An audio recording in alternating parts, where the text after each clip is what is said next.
Presiden Prabowo Subianto memimpin rapat terbatas di Istana Merdeka untuk menindaklanjuti pelaksanaan Sekolah Rakyat Rintisan tahun 2025.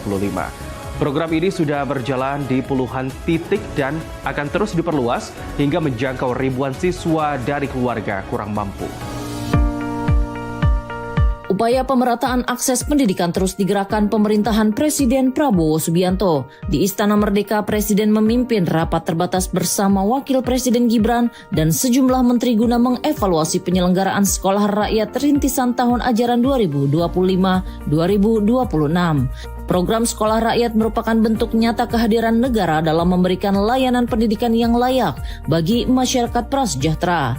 Setelah melalui proses perencanaan yang matang, program ini telah mulai berjalan sejak 14 Juli 2025 di 63 titik.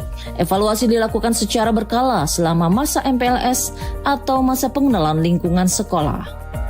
Alhamdulillah berkat kolaborasi kerjasama dengan menteri-menteri yang ditunjuk oleh Presiden, ya akhirnya Sekolah Rakyat bisa dimulai tahun ini. Yang sudah berjalan sejak tanggal 14 Juli adalah di 63 titik. Yang setiap hari sampai sekarang kita terus evaluasi dalam masa MPLS ini. Penyelenggaraan Sekolah Rakyat tidak boleh berhenti di situ. Dalam waktu dekat jumlah titik lokasi akan ditambah secara bertahap. 37 titik baru mulai pekan ini atau pekan depan dan 59 titik tambahan pada September. Dengan total 190 titik, program ini ditargetkan dapat menampung lebih dari 15.000 siswa, lebih dari 2.000 guru dan 4.000 tenaga kependidikan turut dilibatkan. Insya Allah kami juga melaporkan dalam minggu ini atau paling lambat minggu depan akan dimulai juga pembelajaran di 37 titik. Dari 100 titik itu akan menampung 99.000 lebih, 9.700 siswa lebih. Ya, kemudian di bulan September, insya Allah nanti akan dimulai di 59 titik. Dari 190 titik penyelenggaraan Sekolah Rakyat Rintisan tahun 2025 itu bisa menampung kurang lebih sekitar 15.000 siswa sekolah rakyat dan melibatkan lebih dari 2.000 guru dan lebih dari 4.000 tenaga kependidikan lainnya seperti wali asrama, wali asuh dan lain sebagainya. Cakupan kerja lintas kementerian menjadi kunci sukses implementasi awal program ini. Rekrutmen tenaga pengajar dan penyusunan kurikulum dikoordinasikan Kementerian Pendidikan Dasar dan Menengah, sementara penyediaan sarana dan prasarana didukung Kementerian PUPR, serta penyusunan regulasi ditangani Kementerian Pan-RB dan Sekretariat Negara. Saya ingin berterima kasih kepada Prof. Mukti yang bersama kami sejak awal mendampingi, khususnya untuk rekrutmen guru dan juga kurikulum.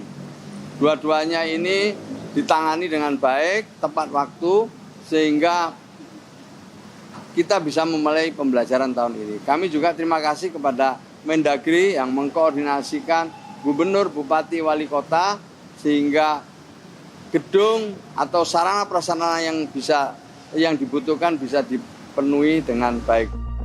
Secara akademik, seluruh proses pembelajaran telah mengikuti kurikulum resmi dan modul yang dirancang khusus untuk sekolah rakyat. Pelaksanaan MPLS di lokasi-lokasi yang sudah berjalan juga menunjukkan hasil yang menggembirakan.